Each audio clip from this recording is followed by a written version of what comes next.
Hi, Ralph Davella back. Today's part two in the series of playing above double high C, and in part two we're going to mostly talk about breathing. So this subject of breathing can get real complicated, or we can keep it simple. So we're going to talk, and we're going to talk a lot about it. We're going to talk about all different ways of thinking about it. So don't get discouraged during this conversation, because I promise you, by the time we get to the end of it, we're going to make it simple. But it's still going to take practice to do it. Now, there's different ways of doing it, and great players, one person will argue the theory of another great player the way they do it. So there's more than one way of doing it. We're going to talk about some of the ways of doing it, and I'm going to talk about the way I do it, and the way a lot of the players that I know that play lead in different big bands do it. So I think sometimes playing lead in a big band might be a little bit different than playing in an orchestra. But a lot of different ways work. And so let's get started on this conversation about how we should breathe. Well, the first thing I want to say on this subject is that breathing, as I was taught by my main teacher, Carmine Russo, is a very natural thing. So the things that we're going to talk about, he would give exercises that would activate these muscles rather than talk about them so much, because he thought if he talked about them too much, it would be confusing. Let's go over some of this stuff, and then, like I say, in the end, we're going to go back to the way he thought about it, which is pretty simple. First thing we're going to talk about is called the thoracic set of muscles, and that thoracic set is made up of five main parts. And only two muscles I'm going to mention out of that five set of muscles is the internal and external costal muscles.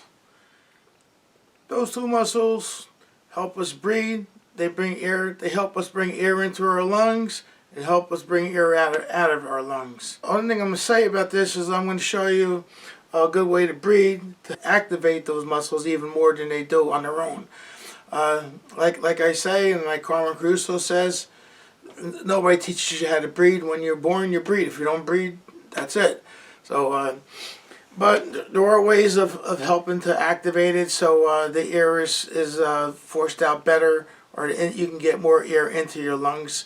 Now, those muscles also help when your diaphragm go up and down also, which just forces the air in and out of your lungs.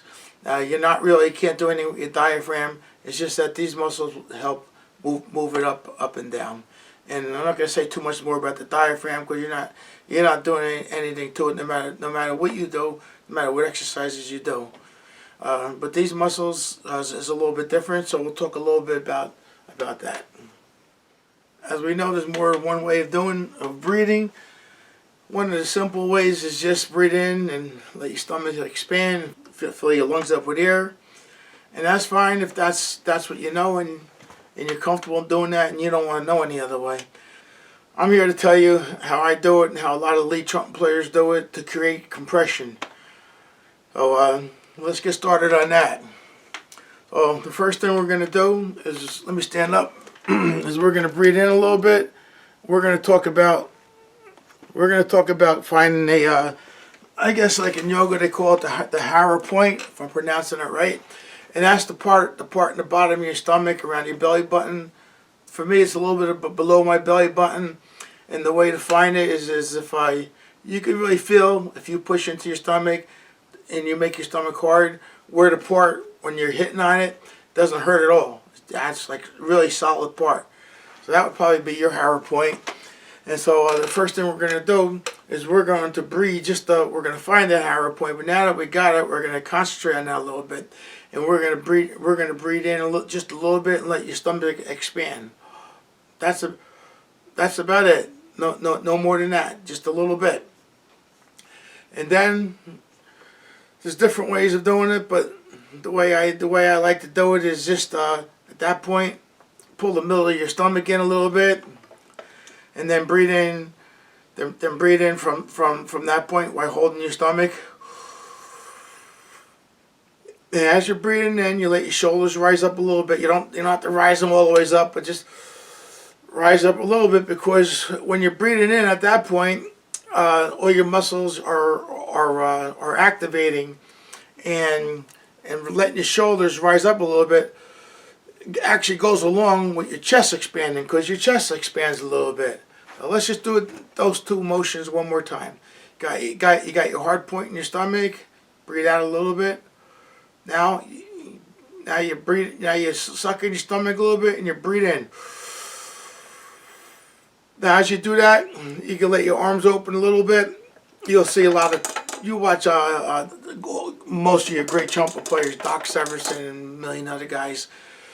They always let their shoulders rise up a little bit and open them up a little bit to let to take the pressure off your chest. Your chest opens up to give your lungs a chance to expand. So now we're talking about getting all your air into the lungs. You're getting into the lower lungs, middle lungs, upper lungs. That is the only place the air can really go. You're not filling up your stomach with air or any other part of your body with air. You're filling up your lungs only. So this method of breathing is a way to allow you to get your most air into your lungs. Now the last part of that is after you breathe, you get air into your lungs. Now I don't know if I mentioned, let your shoulders drop back down, not push them down, just let them drop back down naturally, because that'll add a little compression to the lungs. So when compression is what we're looking for, especially in playing the high notes. But the main thing I want to tell you is you need to make your stomach hard, like you're going to get punched in the stomach. So now we're going to talk about breathing out, exhaling out. First, we're going to think about in the throat has to be open. Don't think about blowing out through a straw.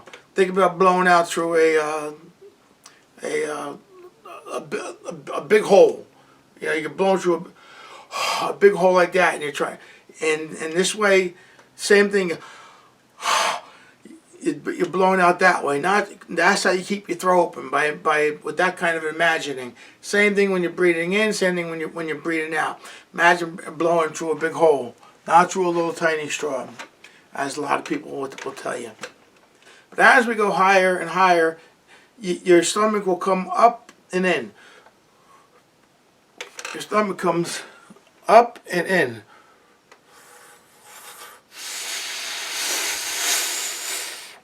Now, you're going to find that your stomach the relationship from coming up and in has a lot to do with note you're hitting. The higher you go, the more tension coming up and in that it has to have. So you're going to find a relationship to that. For instance, if you're playing a G on the second line, and you're playing the G on the top line, there's a different tension and a different position for your stomach as it comes up and in. Now you go to the next G, the double G, it's going to be even more. So it's a little bit hard to grasp at first, but it's really, if you think about it and do it, you'll see it happen quick, and then you'll get the feel of it. So in conclusion, for this breathing, and after all this talking about muscles and all that stuff, it's not that difficult, but it takes coordination and it takes practice, because when you start playing, you just go back to the way you naturally do it, which is, I'm not saying it's bad, but this is a good way, if you do it enough, become natural to you, and it's going to help in your compression and your ear speed, and eventually it's going to help when you get up into that real high register, especially above that G and to the double high C and even above it. I don't know how people do it without realizing. I think some people do it naturally and don't realize they're doing it. So let's just go over it. First, you're going to find that hard spot in your stomach.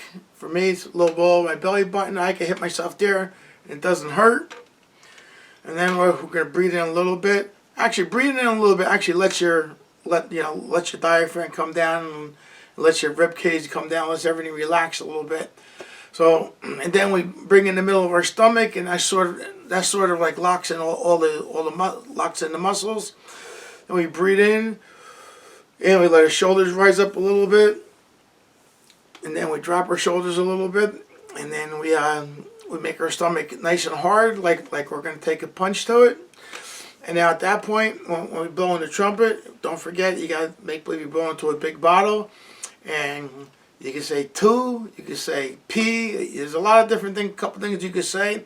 And that sort of activates all your muscles in your face, which we're going to talk about another time. But it also activates all the muscles, all the, the intercostal and all those muscles.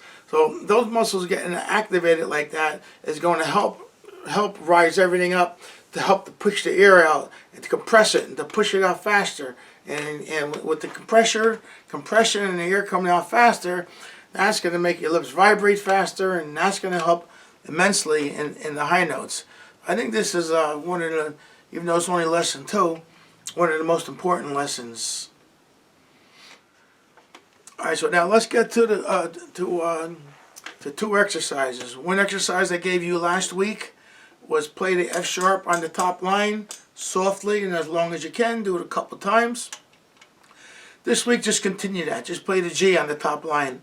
Don't play the double G. Just play the G on the top line softly as long as you can. You do it a couple times, and it keeps and that will put your lips in balance, which is a good thing. Now the next exercise, I want you to play the harmonics. Now the reason we're only going to play the harmonics up to the C. That's it. No higher than the C. I know you could do higher, because I know you're an advanced player or professional. If you're looking at these videos, most likely, don't do it higher. We're going to take what we learned, the way we're breathing in, breathing out, activating the muscles. And if you start playing higher than a high C while we're trying to practice this method, everything goes out the window. Trust me when I tell you that. You start doing it the wrong way. So just do it to the C where you're comfortable in doing it. We're going to do all 7 positions, and we're going to concentrate on each line. First, we're going to do open position, second position, third position, and we're going to concentrate on each line and breathing. We're going to play the first harmonic from the C to the C. We're going to breathe properly, and we're going to concentrate while we're playing it. And we're going to play it up to the C and try to get everything coordinated. And if we do that, after a period of time, it could become natural. Don't play above that C; everything will go wrong. So that's what we're going to do. What we're going to do for now. So let me show you let me put up the harmonics that I want you to do on the screen.